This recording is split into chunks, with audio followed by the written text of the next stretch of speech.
که وخت زیاتول غواړئ نو خپلې مېرمنې ته خپلې هګۍ لاس کې ورکړئ. سلام ګران لیدونکو، هیله ده چې روغ جوړ او د صحت جامې وبدن وي. زه یو ځل بیا ستاسو په خدمت کې د یو نوي ویډیو سره حاضر یم. هیله ده چې د پام وړ مو وګرځېږي. تر هر څه دمخه باید یادونه وکړم، که زموږ چینل مو نه وي سبسکرایب کړی نو زموږ چینل سبسکرایب کړئ او په خوا کې ورسره د غوړي نشان ووهئ. مننه. څنګه کولی شو چې خپل وخت یا ټایمینګ د کوروالي زیات کړو؟ که غواړئ چې د ویډیو تر پایه راسره اوسئ، په دې مطلب ځان ښه پوه کړئ، نو تاسو کولی شئ چې ویډیو تعقیب کړئ. هغه خلک چې وغواړي چې خپل کوروالي دوامداره وساتي، ټایمینګ یې زیات اوسیږي، نو کولی شي چې خپلې هګۍ مېرمنې ته لاس ورکړي. د کوروالي په دوران یا د کوروالي په وخت کې که چېرته غواړئ چې تاسو مېرمنه ښه کړئ او یخه کړئ، نو کولی شئ ټایمینګ ورته زیات کړئ. د ټایمینګ زیاتولو ډېرې طریقې دي چې دا هم په هغه کې راځي او کولی شئ تاسو یې نن شپه هم استعمال کړئ.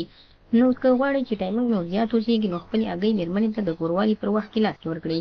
ځکه چې که څوک وغواړي چې ټایمینګ یې زیات اوسیږي، نو کولی شي هم په خپله هګۍ په لاس ونیسي او مساج ورکړي او ویې راویښوروي، او هم کولی شي چې مېرمنې ته په لاس ورکړي.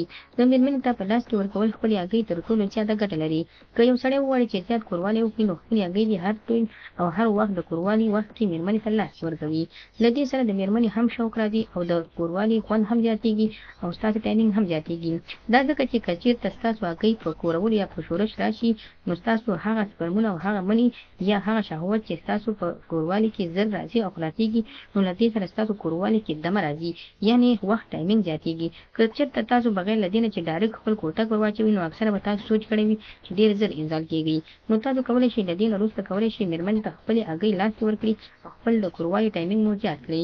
نو خدای دې وکړي ملګرو چې زموږ د ویډیو څخه غلط مطلب وانخلئ، زموږ ویډیو لایک کړئ، شیر کړئ او زموږ چینل هم درسره سبسکرایب کړئ. مننه.